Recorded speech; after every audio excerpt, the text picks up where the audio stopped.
You can easily find people playing Caesar 3, even today. Very few people finish Caesar 2, and now there's almost no useful information about the game that started it all, which is seemingly the third or the fourth city building game ever created. There's no useful information about it, even in the publications of the time. Games journalism wasn't invented in 2015. It was always a grift. The problem is that the game's GUI is poorly done, even compared to other releases of that time. This was competing against Alone in the Dark, Dune 2, and Star Control 2. The manual is pretty useless. The feedback is poor. Some of the core mechanics were a bad idea. They add nothing but create morbid barriers to entry. You have to learn the rules of Caesar by yourself. The gameplay is not playing the gameplay is finding the rules of the game through trial and error and experimentation. With modern parody ports and parody translations, people forgot that platform and regional differences were sometimes drastic. If you buy Caesar on GOG, you get two DOS versions of the game, European and United States. The US version is almost as different from the European version as Fallout 2 from Fallout. Most of the assets are the same, but there are many new mechanics, and the story is different. This tutorial focuses on the European version of the game, so it's only partially applicable to the US version. A lot of the basics are the same, but many new US features are lacking. Some interfaces are different, some mechanics work differently, and the bounce is entirely different. The GOG version comes with a dated blurry DOSBox 074, running at low cycles and with high mouse sensitivity. Instead of that, it's better to use dosbox-staging, with all the Instagram filters removed. More on that later. At least the GOG version mostly just works. After launching the game, press 2 for the European version, and 2 again for the sound settings. Click left mouse button to skip the credits cutscene. Now pick the language. That would be GB for English. In the main menu, initial funding is the amount of cash you will have at the start of each map. Choose Name offers you to change your name. With a GUI from hell, you could have seen people joking about long inputs through an alphabet rotary GUIs. But this is for real. You cannot use your keyboard, you can only use the arrows up and down to pick letters of both cases. Preload a game is another GUI from hell. Did you like your save menus from Dune 2, Wolfenstein 3D, and Alone in the Dark? But how about using the alphabet rotary arrows for both cases, and manually inputting the names of the save files, which you had to write down, memorize, or look up in your disk operating system before launching the game? OK starts a new campaign with the chosen initial funding. You start on the city screen. It's one of those games where the developers thought that the dual mode mouse input is a good design. Right mouse button swaps between the two modes. The square mode is to scroll the screen. The arrow mode is to interact with the GUI. The only reason to do it that way is to prevent the screen from scrolling when you try to click a GUI button. This is a really bad design. Dune 2 from the same year already has edge scrolling at the FOV edge, and they did it with one mouse mode in a fast-paced game. Hotkeys? There are no hotkeys. The main panel on the bottom offers you these buttons. Equal greater switches between the provincial level and the city level. Greater F opens your forum with advisors. 3.5-inch floppy disk is the main menu. Look at this graph, show something like overlays. The shovel button is used to clear out the land, remove roads, and destroy buildings. The hut button puts down tents for $2 each, which hopefully won't disappear. The short hammer opens the buildings panel 1. The long hammer opens the buildings panel 2. In the corner, you can see your current city funds. We'll go to the provincial level later. Your forum is a fully graphical point-and-click picture with no hints. Clicking the dudes opens the panel. Clicking RMB goes one level back. The first dude is your personal campaign screen. Click your name to change it. Click your title to see the previous and the next one. You can also see the goals for the current province, the average percent, and the minimum percent. Click the current province name to see the empire map. Next line is your personal cash. You can transfer between the provinces. It's capped at 9,999. Imperial favor is some useless metric. It probably can't even reach 100%. Click your current salary to change it in the range from 0 to 500. Always drop it down to 0 after starting a new province. Get it to 500 when your city starts raking dollars. Click Donate button to transfer your own savings into city funds after a 10% tax. The warrior dude is the army manager. The arrows cycle the forts. The button demobilizes them, which does something allegedly. Regulars are good soldiers. Irregulars are not as good soldiers. Auxiliaries are weak soldiers. Wages convert your city's money into regulars at the exchange rate. Conscription converts your unemployment into irregulars. It can lower unemployment, can increase riots. The alcoholic dude is useless. He shows useless graphs. Orange dude is the buchhalter. He shows you everything about your finances, population, and can change taxes. Increase taxes to get more funds and more riots. Decrease taxes to sacrifice income and increase happiness. It's better not to touch them, which is the staple of the series. High employment hurts metrics and can lead to riots. Income is income. Outcome unhelpfully counts the building's spendings.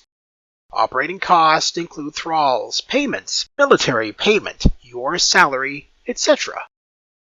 The tribute to Rome starts low, but increases the longer you play.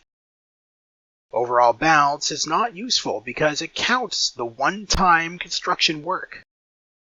The lipstick dude shows you the goals of the current province and gives tips on how to improve. Peace grows as long as there are no riots or barbarians destroying your town. For culture, improve housing, increase school and doctor coverage, build more entertainment buildings, build more religious buildings. It's capped by the population size. For prosperity, improve housing. It's capped by the population size. Empire grows with connected villages in the province. Never saw it higher than 80 in the European version. The thrall dude is the plebs manager, just like in Caesar 2. When people talk about the first game, they say that Roman thralls shouldn't be tanned. But the actual issue is that the Anglo-Saxon languages don't get an S-word pass. Salary increases the available number of workers. Construction work is a constant reserve. Fire prevention prevents fires. Keep the number of assigned workers higher than the number of needed workers. No one will tell you that plebs are needed. When that message pops up, it's already too late. To stop fire from spreading, open the main panel and use the shovel button to delete all the fires. Upkeep prevents buildings from collapsing. Road maintenance prevents roads and plaza from disappearing. Army converts thralls into auxiliaries. In your army tab, 16 to 1. Press R and B until you exit your forum to the city screen. The options screen opened with the floppy button has options. Load and save game have the nightmare interface. You have to write down or memorize the file names and then input them with arrows. Erase everything by holding the arrows under each of the letters. The easiest system is to use the alphabet as numbers. The campaign is 9 missions long, so AI for the current province's number and 2 letters more for the save number. Cancel messages turns off pop-ups with population, thralls failure, invasions, and city invasions warnings. Pause the game pauses the game while you are in this menu. That also pauses the game. Restart the game restarts the whole game, not this province. Exit to DOS exits. The Look at this graph button opens the very important overlay view, but its GUI is flippin' arse. It just displays everything over a featureless black void with no context. Land shape is an option in the selector. It should never be not shown. Hello. Water distribution shows the coverage of your wells, reservoirs, and fountains. No, it doesn't overlay it on your map. It turns off the map and shows only the water coverage. You can click the map to see the coverage in 1:1 scale. Then click again to disable the overlay and see the city underneath. No, it's not the main city window. It's still the overlay menu. Land value shows the land value. It doesn't show the individual building's contribution unless you clear out some land and put a lonely building there. Just as always, it gets saturated off the scale while still being below the value that is needed for the best housing. Administration shows you the range in which buildings with a direct road access to a forum or a prefecture are paying taxes. It is also necessary for some functions to function. Trouble areas probably shows you brewing unrest if you play extremely poorly, but if you have unrest, you probably have already lost. Road layout, just like the landscape, should have been present on all other overlays. Urbanization shows all buildings, and just like the road layout and the land shape, it should have been present on all other layouts. The hut button creates houses, and housing is the biggest problem with this game. You spend your money to put tents, and they just disappear.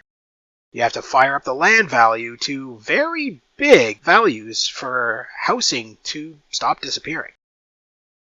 Even providing many rich people amenities is not a guaranteed success. And then, the houses influence each other, with worse ones dragging down the neighbors. Because of that, you can see shimmering waves of housing upgrading and degrading. The whole thing is nonsense and a nightmare. The same land with the same values can lead to entirely different combinations of houses. Tent and double tent will usually appear. Water can turn them into wood shacks and stone houses. To evolve further, they need a road connection to a forum and be visited by a forum walker. Just being inside the administration area will not work. Even being next to a forum won't help if there's no road for the walkers to walk on. Providing a road access to forum walkers and increasing land values will upgrade stone houses 2 by 1, or high 1 by 1, or high 2 by 1 Soviet apartment blocks. Market access and more value leads to high 1 by 1, turning into roofed high 1 by 1. Other houses go 2 by 1 high, half root. Baths are necessary for 2 by 1 high, half roof to go 2 by 1 low, half roof. Then 2 by 1 L roof. School coverage and more value turns into 2 by 1 zero roof, 2 by 1 McMansions. Adding entertainment unlocks the 2 by 2 houses, 2 by 2 Versailles. and final 3x3 housing. Houses always evolve only to the left and down. An evolving house can overtake only housing of lower quality, and it can't cut other houses. The short hammer button opens a panel that offers additional buildings. To close it and return to the main panel, you need to click with the mouse in its arrow form somewhere on the screen. Road places roads, unlike all the later games. Crossroads slightly increase land value. Roads can go over piping and under the walls. Plaza goes over the roads and can be over piping. It increases the land value, so it is almost mandatory. The 3 bars of the radio signal strength button is a combined reservoir and piping button. Clicking on a shore builds a reservoir. Clicking on land builds a pipe. Pipes can't be near each other. Pipes can't cross. A reservoir can't be built near a pipe, so build the reservoir first. One reservoir outputs 5 waters. If you connect fountains in a chain, the additional ones will start blinking. You can feed fountains from 2 reservoirs, with a monstrous piping. 1 sinusoid 1 square button is a round well. It offers 1 square radius of water delivery. 2 sinusoids 1 square button is a fountain. It offers a 6 square radius of water delivery when connected with a pipe to a reservoir. With 1 tile in the center, it basically makes it a 7 by 7 square, excluding piping. Wall can redirect the enemies when they enter the city, useful when you are panicking, after it is, already too late. The tower button reinforces the wall. Sword is barracks. Barracks generate a patrolman when connected to a road. They are probably involved with riots, but if you have riots, it means you did something catastrophically wrong. Just restart. Barracks are useful during the early game, against invaders in the city. If a patrolman spots an invading barbarian, they mutually annihilate. It's not a good idea to permanently integrate them into the city to fight barbarians.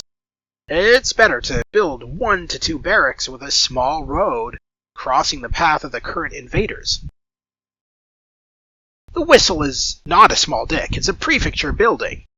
It's pretty useless in the European version. It projects 4 square radius, plus 1 center, of administration to connected roads. Increases the low land value, but limits the maximum land value. F-hammer is a list of forums. All forums have very good desirability in a medium non-square radius. All forums project administration in a square radius to all roads connected to them. That works just fine for taxation, probably. But as a requirement for housing the walkers, have trouble traveling the complex road network. A straight line touching one side of a forum spreads the walkers almost to its full administration extent. Any detours and turns start to feel wonky. If you make 4 full-length roads touching all 4 sides, the walkers won't be able to saturate all the sides before their cooldown starts the degradation process. One forum can almost fully saturate 2 full-length parallel roads touching its sides, but with increased complexity, the edges start to frail. The forums have these administrations square radius plus footprint. The long hammer button opens another panel with more buildings. Grave is the opium for the people. The opium supposedly lowers riots, but again, if you have riots, most importantly, the culture advisor demands more temples, and it's the only 1x1 building with a good land value boost. Land value around it is good, it evolves. First into a better 1x1, then into the only 1x2 value boosting building with 3 stages. Then 2 stages of 2x2.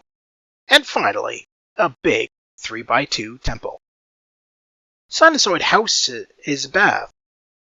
They have 3 square radius and must be built on watered land. They can be fed with just one well. If the land value is high, they can upgrade to 2x2 improved baths. When those degrade, they leave 2 baths which can upgrade and degrade again. Instead of wasting space and hoping for this crap to work, it's better to restrict them and always rely on upgraded baths. Also, they are good for the metrics and offer some value. Black Cross is hospitals. They increase metrics and value. Math is schools. They have a square radius of 4. They are necessary for housing evolution and good for metrics. Oracle is a strong 2x1 value booster. It seems that overlapping oracles did not stack. As a type of temple, they are good for metrics. Heavy Industry, a very undesirable 4x4 building that boosts not heavy industry in some radius, since you can build 8 industries touching it. Do it like that. Market has a square radius of 6 and small negative land value nearby. It's necessary for housing evolution. You can build them 3 tiles away from the housing and still cover the final mansions. Or you can build them near the road and compensate for their negative effect, since they are not limiting the growth. Pickaxe represents industries. There are 8 types of wares. It somehow works on market saturation, probably. I don't know. Don't care, and the European version, neither should you. Just build 1 of each until you reach the limit of 30.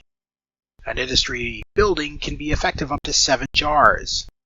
It is boosted by the heavy industry nearby, by a road connection to a market, by coverage of administration, and a road connection to forums, by some housing nearby.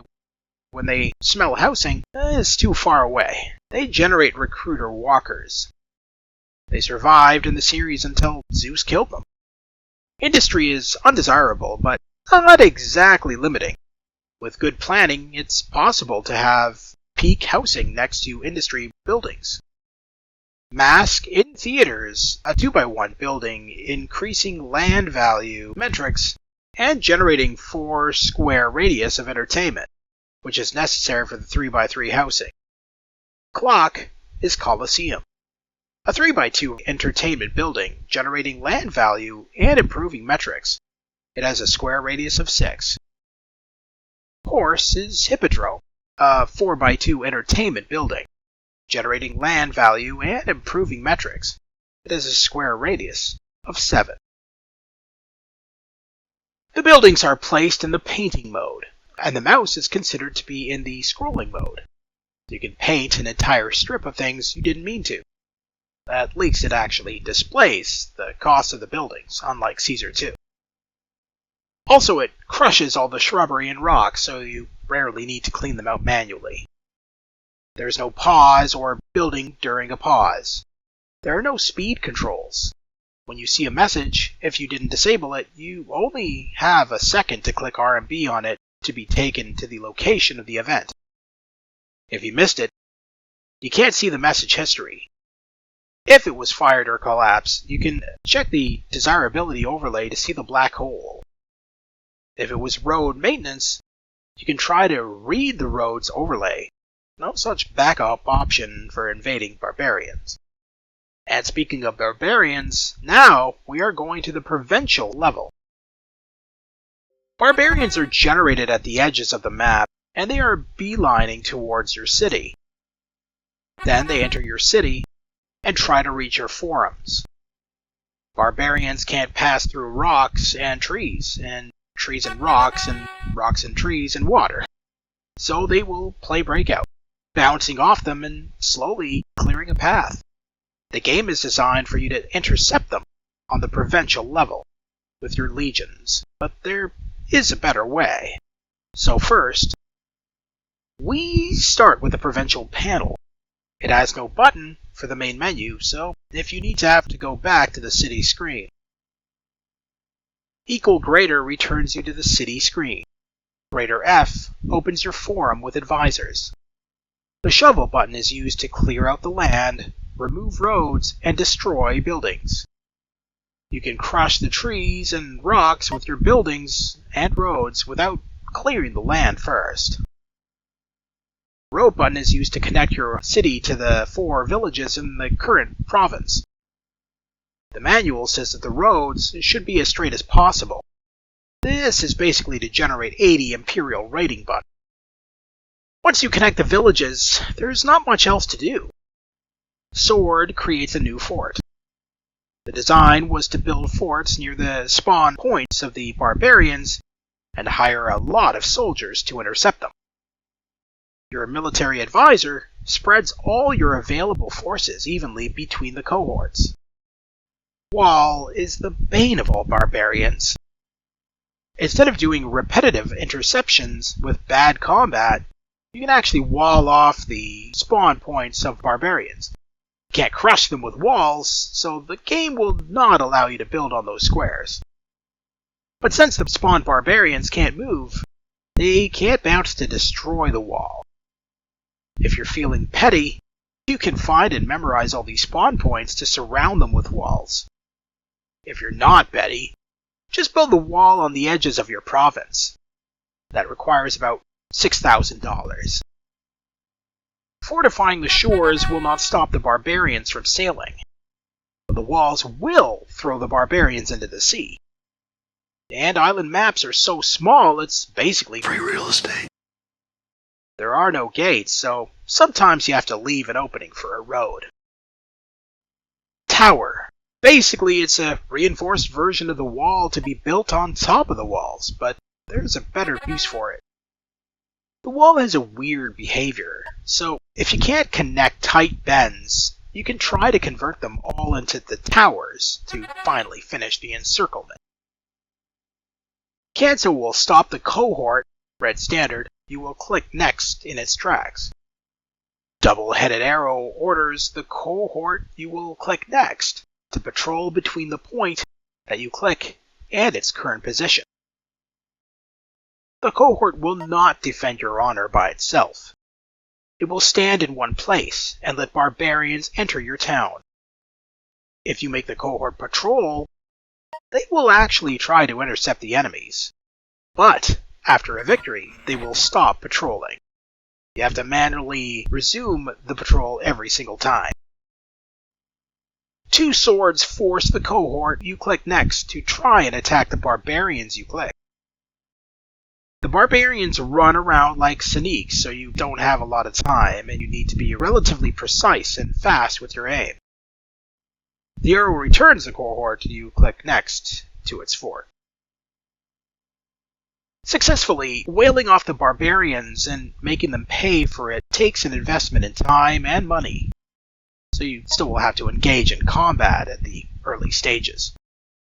And the combat sucks ass. When you start a province, visit the military advisor and increase the salary to have more regulars. But even with bigger numbers, you will still lose. If you manage to catch a barbarian using this dated in 1992 and crappy GUI, and this terrible pathfinding while they're zooming around, the game will offer you a choice. The Amiga and the original European DOS versions can be played together with the game Cohort 2 Fighting for Rome. Marketing materials, people, and limited research indicate that when choosing that option, Caesar will create a save with the configuration of the active cohort. Then, it will launch Cohort 2, where you are probably supposed to see the created save and launch the battle.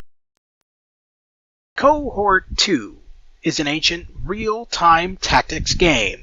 With the cartoony graphics, it looks prettier than Caesar. But the GUI is incomprehensible, at least not now. After the battle, Cohort 2 supposedly edits that save, writing down the result, and launches Caesar. The combo pack of the 2 games was released as Caesar Deluxe for Amiga. It's very hard to find. Trying to install both games separately on an Amiga emulator didn't bring any result.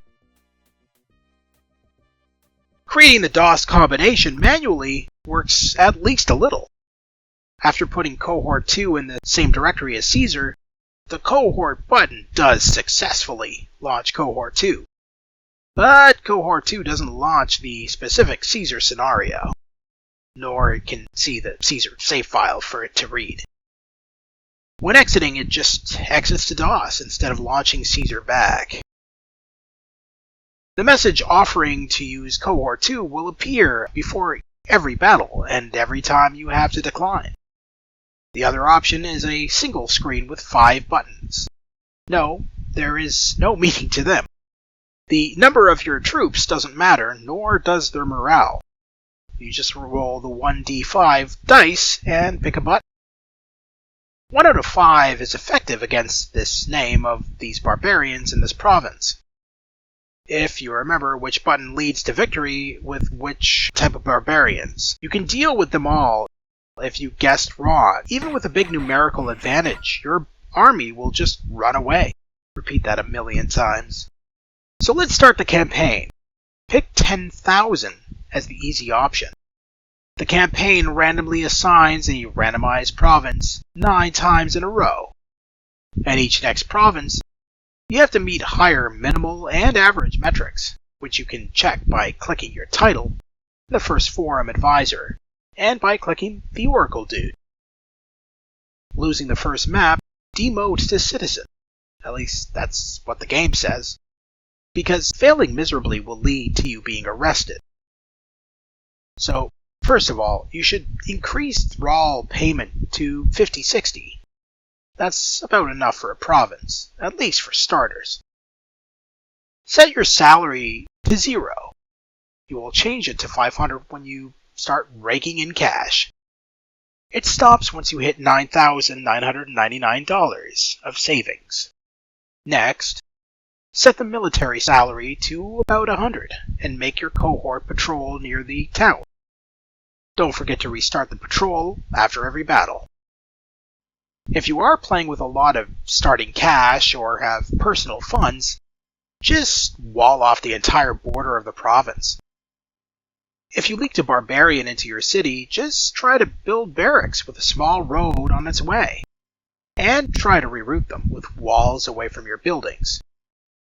Often they outright spawn on the wrong side of the river and can't cross it unless you build a bridge. Caesar 2 is very conservative with the river shape. Caesar North America has some lakes sometimes. They can disrupt your planning, but usually you're happy to see them, because you can't properly chain piping in this game. In the European version of Caesar, the lakes can easily take up to half of the city map. If you had to play the North American version with the city maps of the European version, you wouldn't be able to meet the population requirements because there's no space for housing. Since you can have the top tier housing next to industry, you usually can beat the game just by building the industrial block and then beautifying it a bit. Find a place with a lot of space and no lakes, and start building the block with the forum. Then a layer of housing. Then the first industrial circle. It's probably safer to just pick one of each resource, because even in the worst case scenario, you get about 4 jars. And if you try to multiply the production, you already have 7 jars in. The copies can easily be stuck at 3 jars despite perfect conditions. When you finish surrounding the circle with worker housing, you reach the placement of the second forum. So just repeat that until you finish the whole block. Adapting it for terrain with the 2 missing slots due to the industry limit being 30, the city funds limit is 250,000. Nearby bodies of water can be used for fountains. When you see the 1x1 houses evolving, you should try to target those with the missing services, like building baths fed by wells or fountains. Just having this housing is usually enough to push the relevant metrics to meet the winning conditions. Usually, you will be just idling and waiting for the peace stat to meet the minimal value. After the promotion, you are sent to the next province, so just donate your personal savings to the city. and build the wall. Then, repeat all the same actions. Thralls, walls, loop, salary, victory. The goal metrics are rising, but even on the last map, you should be able to meet them with the industrial block. If you have nothing to do, you can just start building rich people's suburbs while waiting for the peace to reach the goal. When you get a big population, the game starts lagging a bit. It's the engine limitations. Increasing these cycles won't help it much. Enjoy your extra vagrant orgies.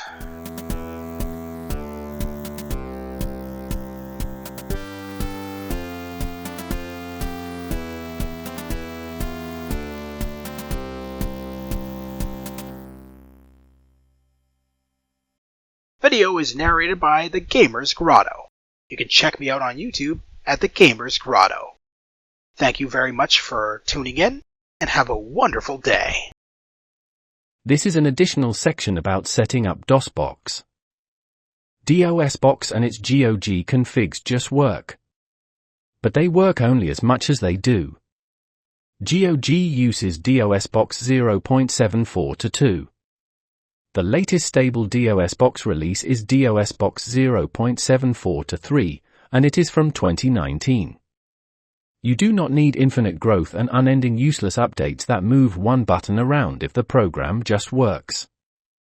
But the thing is, DOSBox doesn't work perfectly. Especially the older one. If you install XCOM 3, it will not work until you update to the newest DOSBox 0.74-3. Many GOG configs have 3D games running on archaic virtual machines released decades before the games GOG sells you. So, you must increase the cycles and switch the modes to have the game run at a decent frame rate.